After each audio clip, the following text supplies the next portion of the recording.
बिस्मिल्लाहिर्रहमानिर्रहीम। अस्सलाम वालेकुम नाजरीन, मैं हूं उसामा विरका। आप देख रहे हैं इस्लाम न्यूज। इवनिंग की खबरों का आगाज करेंगे। सबसे पहले शामिल करेंगे टॉप 10 न्यूज।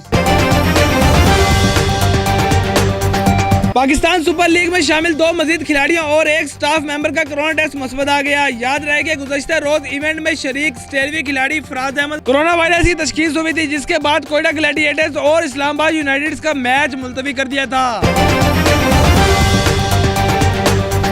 नाइजीरिया में अगवा किए जाने वाले सैकड़ों तालिबे इल्मों को अगवाकारों ने रिहा कर दिया। बरतानवी मीडिया के मुताबिक गुज़श्ता हफ्ते में मुसल्लह अफराद ने नाइजीरिया के शुमाली मगरबी इलाके के एक बोर्डिंग स्कूल से मुतअद्दिद तलबा को अगवा किया था। इन्होंने जंगल में इन्हें यरगमाल बना के रखा था। ताहम अगवाकारों ने तमाम तालिबे इल्मों को रिहा कर दिया।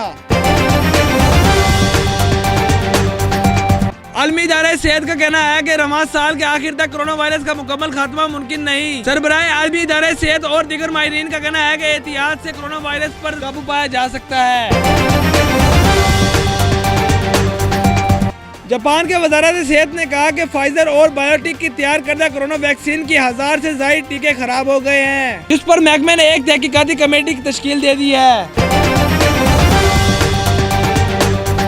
वज़ीर-ए-आज़म इमरान खान ने कहा कि ओपोजिशन जमातें सेनेट इंतखाबात जीतने के लिए हर हरबा इस्तेमाल कर रही हैं। पार्लियामेंट हाउस इस्लामाबाद में वज़ीर-ए-आज़म इमरान खान मुसलसल दूसरे रोज भी तरीके इंसाफ अरकान कौमी असम्बली से मुलाकात का सिलसिला जारी रखा। इस मौके पर वज़ीर आला उस्मान बुज़दार और वज़ीर खजाना हाफिज शेख भी शामिल थे। कराची में भारतीय तैयारे को मुसाफिर की तबीयत अचानक खराब होने पर जिन्ना इंटरनेशनल एयरपोर्ट पर हंगामी लैंडिंग करनी पड़ी। भारतीय निजी फिजाई कंपनी एगो डियोगो की परवाज 6I 1412 शारजा से लखनऊ जा रही थी। फिलीपाइंस की सफीर को घरेलू मुलाजमा को तशद्दुद का निशाना बनाने पर ओहदे से मुस्तफी कर दिया गया। फिलीपाइंस के सदर ने खातून को मुस्तफी करते हुए कहा कि कानून सबके लिए बराबर है और हर एक को कानून व ज़ाब्ता इखलाक की पासदारी करना जरूरी है।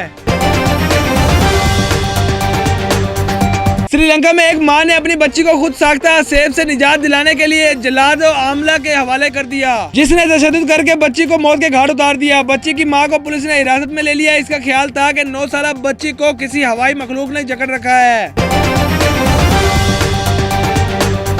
कराची में जिन्ना रोड पर फायरिंग का अफसोसनाक वाक़या पेश आया, जहां लड़के ने खातून को फायरिंग करके खुद को भी गोली मार ली। लड़की को तकरीबन 3 गोलियां मारी गई। लड़की मरने से कबल किसी से फोन पर कुछ बात कर रही थी।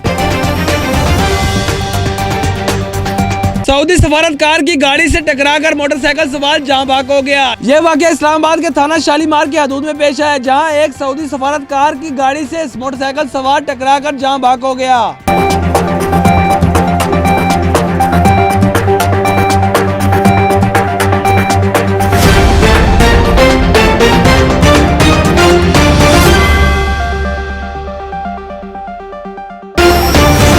तो नाजरीन, ये थी दुनिया भर से 10 बड़ी खबरें। मजीद खबरों से बखबर रहने के लिए हमारे साथ जुड़े रहें। मिलते हैं ताज़ा तरीन अपडेट के साथ।